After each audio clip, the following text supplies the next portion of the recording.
pinakamataas na pagpupuri, pagluwalhati, pagdarakila at pagsamba ay naukol po lamang sa ating pinakamamahal na Jesus po lamang. Hallelujah. At dobleng paggalang po sa ating beloved parents in the Lord. Sa patuloy na pag-alala sa mga ginuntuang turo't aral na iniwan po sa ating beloved Pastor Will Estrada Almeda at beloved Assistant Pastor Lina C. Almeda. Sa pagbati po sa ating Almeda's family, beloved workers, sa lahat po sa ginagamit sa banal na obasana sa inyo po mga minamahal. Mapagpalang gabi po sa inyong lahat. Hallelujah. Ako po ay nagpapasalamat sa ating pinakamamahal na Jesus na muli po na pagbigyan na pasalamatan at luwalhati ng ating pinakamamahal na Jesus. Ma-share ko po mga minamahal. Pinapasalamatan ko sa ating pinakamamahal na Jesus. June 4 po mga minamahal, biyahe po namin mag-asawa pa uwi simula Bulacan hanggang dito sa dako ng Bicol. Hallelujah. Pinapasalamatan ko sa ating pinakamamahal na Jesus sa pag-iingat sa amin sa biyahe. Glory to God. Hallelujah.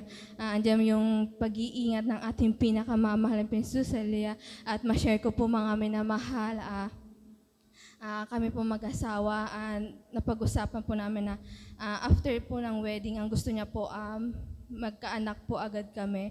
Pero ako naman po mga minamahal, nagko-kontra po ako. Sabi ko, sana 2026 tayo biyayaan. Hallelujah. Andyan po na akala ko po mga minamahal, yung 2025 po mga minamahal, wala din po kaming control. Hallelujah. Pero andyan po nga sa pagpa-check up ko po mga minamahal, meron po akong PCOS. Hallelujah.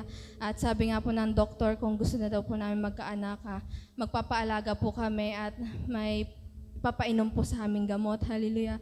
Ngunit sabi ko, puro gastos kung magpapadoktor, iinom ng gamot. Hallelujah. At andyan nga po mga minamahal, tandang-tanda ko, October 2025, andyan po na sabi ng aking beloved husband, mag-iisang taon na tayo, magse-celebrate tayo ng wedding anniversary. Ano ba yung gusto mo? Sabi ko, kahit labas na lang tayo, okay na ako doon. At sabi po na aking beloved husband, wala na daw po siyang ibang material na bagay na gusto. Ang gusto niya lang daw po, magkaanak kami. At para pong kinurot yung dibdib ko mga minamahal kasi gustong-gusto niya na nga po magkaanak. Hallelujah. Andiyan po na sabi ko panalangin ko sa mahal. Sa isip ko lamang mga minamahal na panalangin ko sa ating pinakamamahal na Jesus na sana 2026 biyayaan kami. Andiyan po syempre mga minamahal, kahit nasa mahal na Jesus, nandito po tayo sa banal na gawain, meron po tayong negative na isip. Hallelujah. Ayan, sabi ko, paano kaya kung pagdating ng 2026, hindi ako mabuntis. Hallelujah. Andyan nga po mga minamahal, sabi niya. Umiyak na po siya ng mga minamahal. Pero syempre, bilang po, hindi po ako nagpakita sa kanya na yung doubt, hindi po ako nagpakita sa kanya na negative. Sabi ko sa kanya, ano ka ba? Nasa banal na gawain tayo. Tingin mo, hindi tayo biyayaan ng mahal na Panginoon.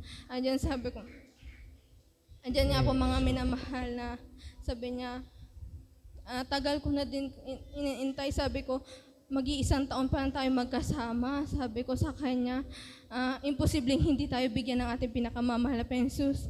Andyan sabi ko sa kanya, ang daming patotoo sa banal na gawain. Iba't ibang uri ng sakit pinagaling ng mahal na Panginoon.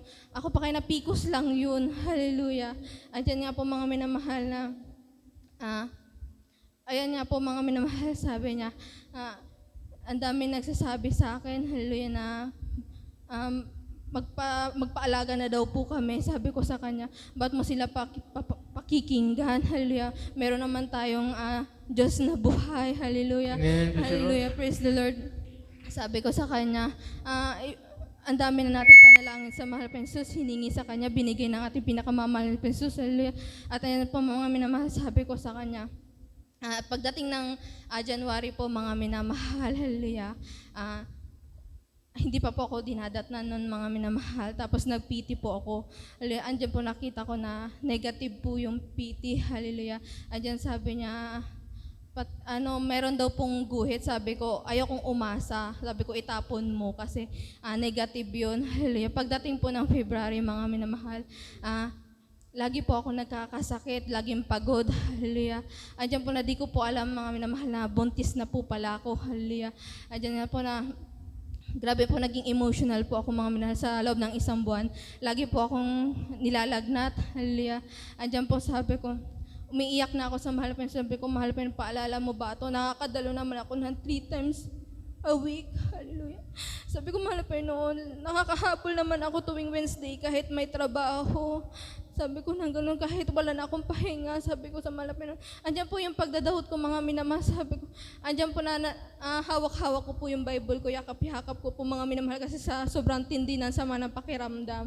Yakap-yakap ko po yung Bible, tapos nanonood po ako ng mga patotoo mga minamahal, hallelujah.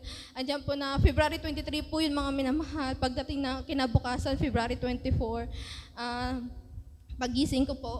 pagising ko po mga minamahal, tinanong po ako ng beloved husband ko kung papasok daw po ako sa trabaho.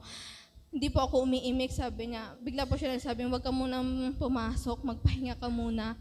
Andyan nga po mga minamahal, maghapon po nakahiga lang ako, walang kain. Kasi pagtayo ko po mga minamahal ng 2:00 ng hapon, bigla po ako nahilo at nasusuka. Meron lang po ako nakitang candy mga minamahal na nakastock po sa bahay na dapat po, gusto ko na po yun itapon kasi ayaw ko po ng matatamis. Andyan nga po mga minamahal, tinikman ko po yun na bigla po nawala yung sakit ng ulo, yung pagsusuka, paghihilo. Tapos sabi ko, medyo weird yung pakiramdam ko. Pagdating ng gabi po mga minamahal, nag-chat yung aking beloved husband, pauwi na daw po siya, ano daw po yung gusto kong pasalubong. Sabi ko, bili mo ko ng ganitong pagkain, parang ito lang yung gusto kong kainin. Hallelujah. 11:00 ng gabi, pagkatapos po namin kumain ng hapunan mga minamahal, nag-try po ako mag-PT mga minamahal. Alam niyo po mga minamahal, pagkita ko sa PT, pulang-pula po yan, positive po, hallelujah. Hindi po ako makapaniwala sa ating pinakamamahal na Jesus, hallelujah. Sabi ko sa kanya, hallelujah, pinakinggan ng mahal pa Jesus yung panalangin natin na dapat yung 2026 na magkaroon tayo ng baby, hallelujah. Yung po pala mga minamahal ng February po pala, hallelujah, 6 weeks pregnant na po pala ako, hallelujah. Kaya pinapasalamat ako sa ating pinakamamahal pa Jesus. At ngayon po mga minamahal, hallelujah, kahabaan natin pinakamamahal pa Jesus, 5 months pregnant na po ako ngayon, hallelujah. Glory to God, hallelujah. Kaya at pinapasalamatan ko sa ating pinakamamahal pa Jesus tuwing pa nagkakasakit po kami mag-asawa. Andiyan po yung pahinga sa mahal pa Jesus, pagsisisi. Andiyan po yung kagalingan na pinagkakaloob ng mahal pa Jesus sa pag-iingat sa araw-araw, sa pagpuprovide ng aming pangangailangan. Hindi po kami pinagkulang. Kaya pinapasalamatan ko sa ating pinakamamahal pa Jesus sa mga pagpapala. Kaya lahat ng kapurihan, kapasalamatan ay nakakuha sa ating pinakamamahal pa Jesus.